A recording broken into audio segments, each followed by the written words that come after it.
Hello you guys, and welcome to the second part of this episode in which we're going to be talking about the how. So not in the sense of Jeanette, like narratologically, but more linguistically. So whilst reading The Children Act by Ian McEwan, I took notes, a lot of notes. Let me show you, like 10 stick notes and also a couple of pages. I decided to not write those up on the board because it would just be a waste of time potentially. So I'm just gonna pick selectively what I think is really important and is worth paying attention to. And yeah, let's get started. At speed, just a nice phrase with preposition at speed.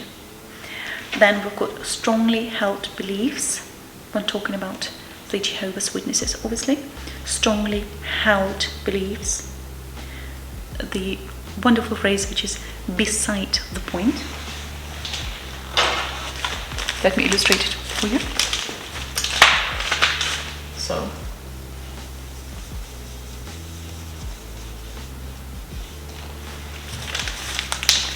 that is the point.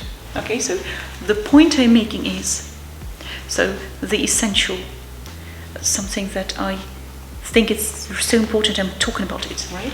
And everything which is beside the point is not interesting, is irrelevant. Okay, so beside the point. I think it's interesting, isn't it? Adam gets referred to as still a minor when he was still 17.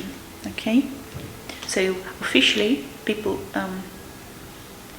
get adults when they reach their 18th birthday. His understanding of his situation. That's why Fiona decides to go to the hospital to see what's his understanding of his own situation. Grief-stricken, I think it's a nice example morphologically. So somebody very sad because they grieve, right? On invisible leash. I really like this example. So somebody is being sort of constrained by something and it's been an invisible leash. So people in court think that Adam is afraid that the community of the Jehovah's Witnesses would turn its back on him for being transfused, and so turn its back on him. And his community doesn't tolerate much dissent. Okay, then I've got all the life and love that lay ahead of him on page 212. So the verb to lie and then lie. Okay, so basically it's insight of Fiona's consciousness, and so this is a tool, narratological tool, that is called free indirect discourse, and we need this past tense and the third person singular. Okay, and that's why it says all of life and love that lay ahead of him. I still make mistakes. The next one is she was getting the hang of his methods and his handwriting when she's trying to decipher post factum whether or not the message was in the poem. She then does discover it, and so she sort of get the hang of something, to start noticing, to start recognizing, to understand.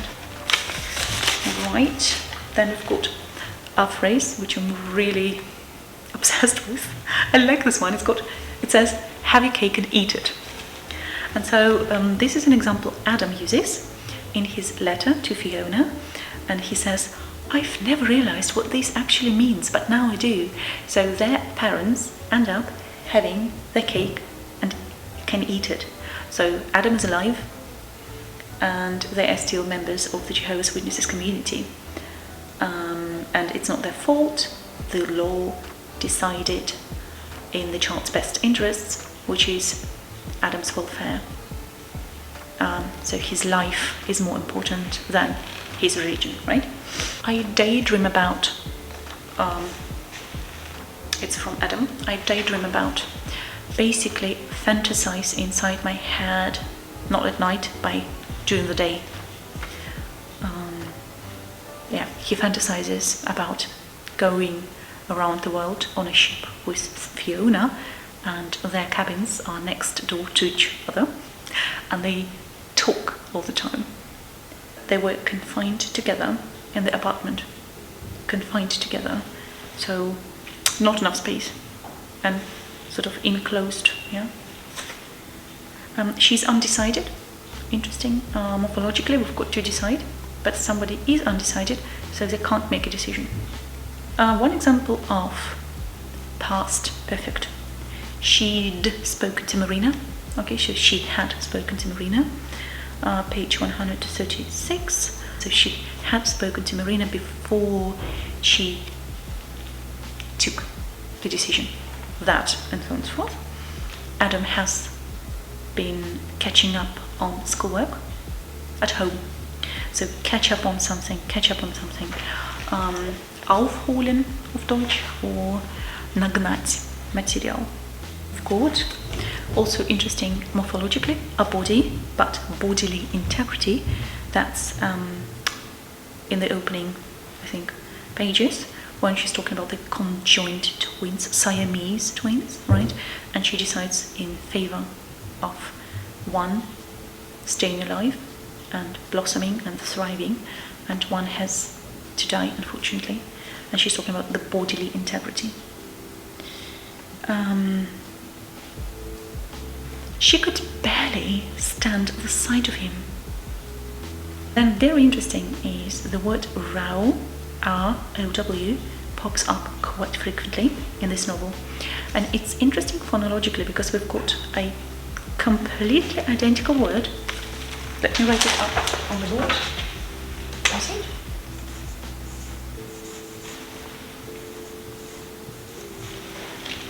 Yeah. And they are, again, they're called homographs because they are spelled identically, but depending on the context, we've got a different pronunciation. Row, for example, somebody is sitting in the front row, but someone is having a row. Okay? And this row pops up frequently. Adam, when he writes the first letter, says that he had big rows with his father. And I remember coming across this phrase in The Great Gatsby. Daisy says to her husband, "Do you have to make this row with Gatsby?" Okay. But also, guys, in this novel, I've come across so many words that are used without the article. For example, it was not devotion, or she lacked. What is that? She lacked but passion. Also, for example, she barely noted the slow decline of ardor and frequency. Again, no article. Then we've got a nice example of present participle. She fumbled with her money, spilling coins on the floor. Okay, so as a consequence, she ended up spilling coins on the floor. And also the community of the lawyers, barristers and solicitors. By the way, I still do not know the difference between a solicitor and a barrister. Please do me a favor, leave me a comment if you know. Anyway, so this community is referred to as a gated community, like a closed community of academics. Then I also have Jack ends up being locked out because she orders new keys and he can't get in because he doesn't have the new keys, and he is locked out. Jack is pouring beans into the grinder. I didn't know that this device is called grinder. I know that you grind beans and in the end you've got freshly ground coffee. Yes, but I don't know, a grinder. In Newcastle, she felt at ease. So to me, it's like she did not have to put on the mask or a mask. She could be herself. Okay. And exactly, it says in Newcastle she was free and wild. She had riotous fun and London was the seat of her professional ambitions. Also morphologically interesting is an example, imperceptible, so the verb is to perceive, imperceptible. And if you're wondering why it's an am, go and watch my video on prefixation, I think. I'll link it up for you guys. Also, nice comparison between lovely and lively. I knew I'd end up writing things up on the board. A minimal pair. So we've got lively and lovely. Adam is called a lively boy, so, or his imagination is lively. When Marina Green reports back to Fiona, she says his teachers thought he was turning in excellent work, and so we've got this backshift when in a reported speech, basically, right? The teachers think he's turning in excellent work, but because she's reporting back to Fiona, she says the teachers thought he was turning in good work or excellent work. Okay, then really interesting when sort of translating into Russian is Thor. Because politically there is a period which get referred to as the Thor ottepel. His counsel was at a loss. At a loss also comes up frequently in this novel, especially in court. At a loss, not knowing what to say, what to do, at a loss. Auf dem Schlauch stehen, perhaps. Fertile years slipped by, so they delayed because they kept delaying child. Fertile years slipped by, and then she got anxieties about autism because the older a woman gets, the more risks there might be that a child develops, the unborn child develops, right? And then she said she belonged to the law. And I think it's really interesting that the definite article always comes with law, so it's not she belonged to law, but she belonged to the law, okay? Also, nice comparison. So we've got quite a few metaphors. For example, a domestic storm, right? So basically a comparison, right, between a storm that applied to a house, a flat, a domestic storm, and also she asks whether or not he's articulate, so he can express himself well, or whether or not his judgment is clouded by his medical condition. So again, clouds, sometimes we have a foggy brain, right? Fog are applied on our mental faculties, cognition. Interesting metaphor. On interminable period, very interesting morphologically. The terminate and interminable.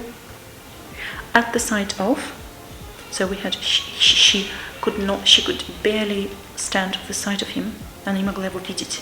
At the sight of, при виде кого-либо, чего-либо. Contrary to their faith. Contrary to their faith. Also a nice phrase. At the very least, so minimum, a full remission. I think it's very similar in Russian and in German, right? When the symptoms subside, and yeah, sometimes there is a full remission. And I really like the remark made by the doctor in court that if Adam dies, he'd be a pointless martyr. This would be such a waste, dying. For one case of present participle demanded by a preposition, it is following, but no one could make the case for without sounding self-interested. I say without sounding self-interested. Housekeeper is the Hausmeister. A girl had special needs. She was underweight as opposed to overweight because of irregular meals. So we've got regular meals. I've got morphologically interesting irregular meals. Imperceptible. Irregular.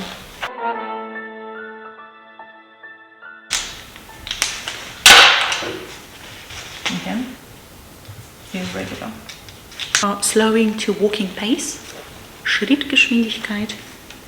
And so the father of that girl, he had a criminal record. polizeiliches Führungszeugnis, right? And then one barrister was sure he'd get there in the end, so he'd achieve what he's been aiming for. So he was sure he would get there. Really like that one again. She succumbed to her habit of summarizing the views of others. So when Adam is explaining why he's come, she then summarizes what he's said. It's really interesting to succumb to something, fall victim to something, metaphorically speaking. And also Adam says, I read your judgment. This judgment has another meaning, like решение суда, or a sort of richtliche Schlussfolgerung. I wouldn't get in the way with you or your husband, Adam says. Sort of, я не буду вам мешать, get in the way. Before you get on the train. Get on the train, get off the train. Is that it then? Adam asks. Is that it then? That's it from me then, guys. I do have more notes. Yeah, I will revise them, and potentially, if they are really important, I will leave them in the description box. And I really hope that you found it helpful, that you've learned something new, because that's the aim, to never stop learning, to keep learning, right? Every single day. Let me know what you think. I really am looking forward to next week's episode, in which I'm going to be talking about a different book. That's the aim, to start reading more, that extensive reading for joy, reading for pleasure, because we're interested in the plot. And because we're interested in the plot and want to find out how this story ends, we of course also pay attention to so many things, how the text is constructed linguistically, right? And we notice things and we improve then our grammatical accuracy and build up vocabulary. Right, I wish you all well. Всем пока. Tschüss zusammen. Bye guys. I'll see you in my next video.